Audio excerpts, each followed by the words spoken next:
O próximo caso que a gente vai ver de confiabilidade é o caso de modelos dependentes do tempo para componentes. Então, nesse caso, a principal grandeza de interesse para a gente é o tempo de vida do componente, que pode ser considerado uma variável aleatória não negativa. O tempo de falha a gente vai denotar por T maiúsculo e a gente vai denotar a densidade dele pelo F minúsculo. Só vai assumir valores para T maior que zero. A gente vai definir a função de confiabilidade, denotada aqui por R maiúsculo. Então, função de confiabilidade no tempo T é a probabilidade do componente não falhar até o tempo T, que vai ser 1 menos a função acumulada do tempo de falha.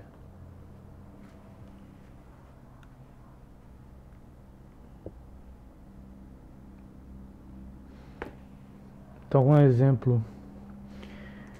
Considere que o tempo de falha de um componente é exponencialmente distribuído, com um lambda igual a meio, ou seja, a densidade dele é a função lambda exponencial de menos lambda x para x maior ou igual a zero.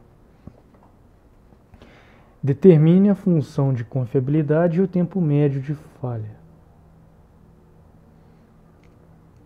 Calcule a probabilidade do item falhar entre os tempos 10 e 20. Então, a distribuição da função de falha é acumulada aqui da densidade. Nesse caso, vai ser 1 menos exponencial de menos lambda t. Então, é só integrar essa função aqui de 0 a t. A função de confiabilidade, como a gente já viu, vai ser 1 menos a acumulada. Então vai ficar só exponencial de menos lambda t. Para uma densidade desse tipo exponencial, o valor esperado é o próprio parâmetro lambda, que nesse caso é meio. Então a média da distribuição exponencial, quer dizer, é 1 sobre lambda, que é 1 sobre meio, que vale 2. Então, o tempo médio de falha aqui vai ser 2.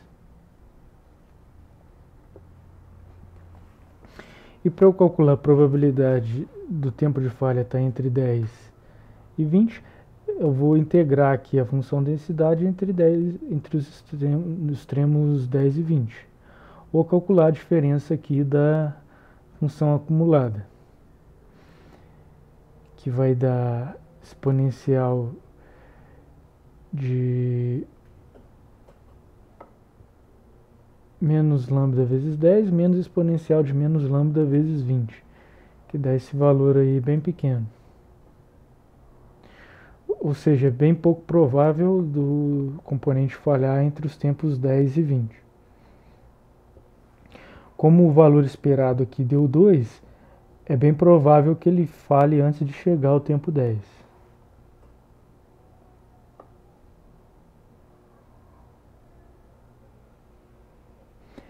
Então, outra medida que a gente pode definir é a função de risco.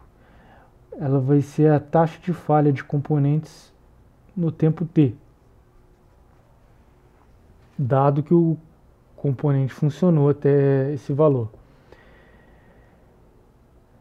Então, resumidamente para a gente vai calcular a função de risco como o quociente aqui da densidade do tempo de falha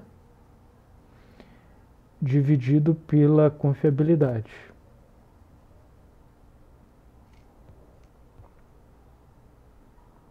Bom, ela também pode ser calculada dessas outras maneiras aqui, mas em geral o mais comum, o mais simples é esta relação aqui.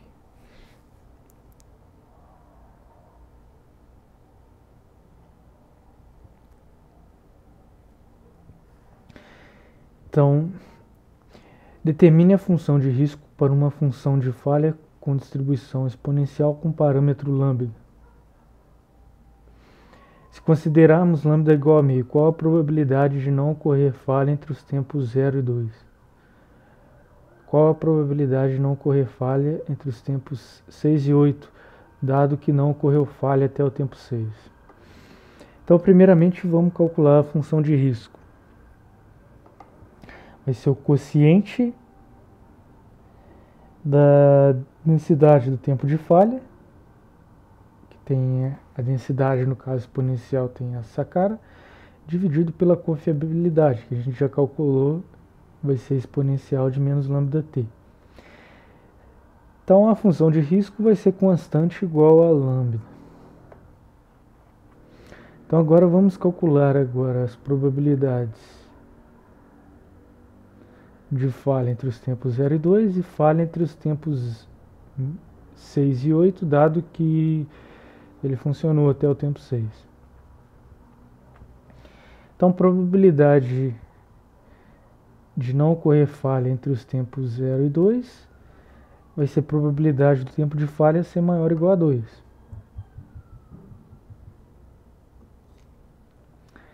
Que vai dar aqui exponencial de menos 1.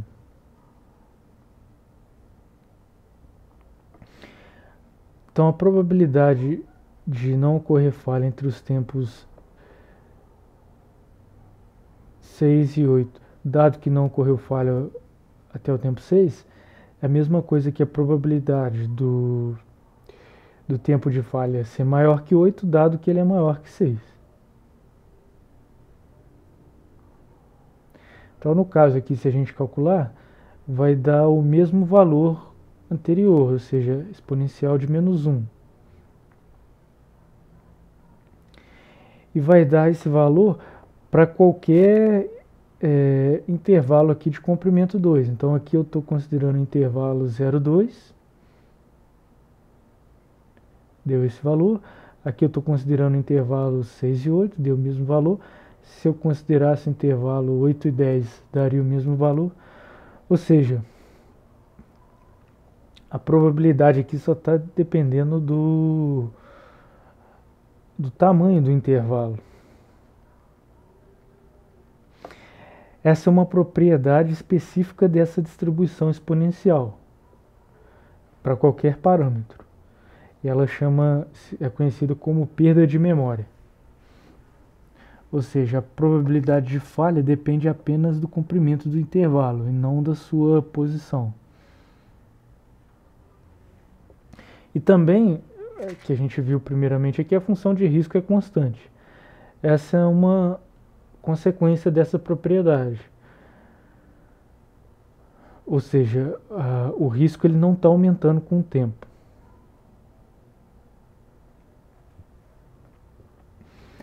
Então imagina que... Então aqui a gente traçou o gráfico das funções para lambda igual a meio. Então em azul aqui é a função acumulada do tempo de falha. Essa reta aqui avermelhada é a função de risco. Essa função aqui em verde é a confiabilidade. E essa aqui em preto é a densidade do tempo de falha. Então nesse caso aqui,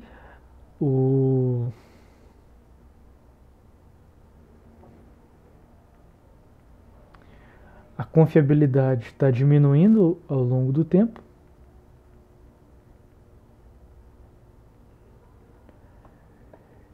E a função de risco é constante.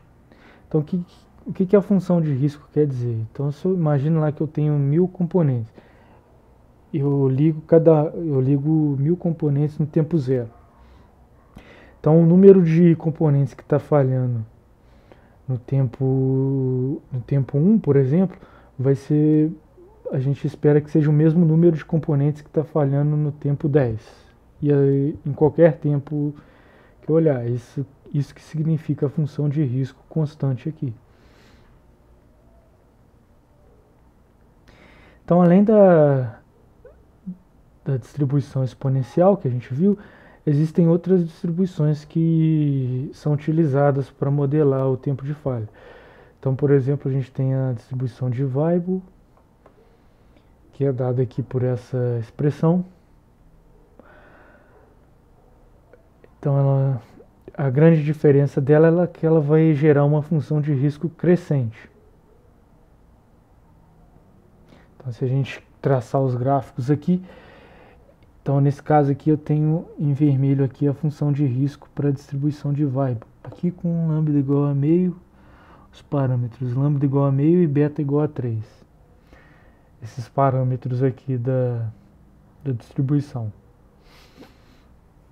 Então, para essa distribuição, a função de risco é crescente.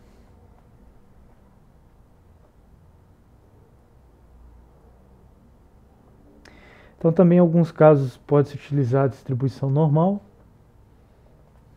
desde que a média seja positiva e a variância seja pequena, para a gente poder ter valores negativos desprezíveis. Também distribuição log normal, que é a função log de x para uma variável aleatória x com distribuição normal, em alguns casos ela é utilizada. Também tem a distribuição de Erlang, que quando a gente está somando variáveis aleatórias independentes com cada uma com distribuição exponencial. E de uma maneira geral a gente poderia utilizar qualquer variável não negativa. E uma coisa que a gente vai ver no final do nosso curso, né, mais para frente, que a gente tem testes estatísticos para ver qual que é a melhor distribuição, né? Esse teste chamado teste de aderência. A gente vai ver na unidade de inferência estatística.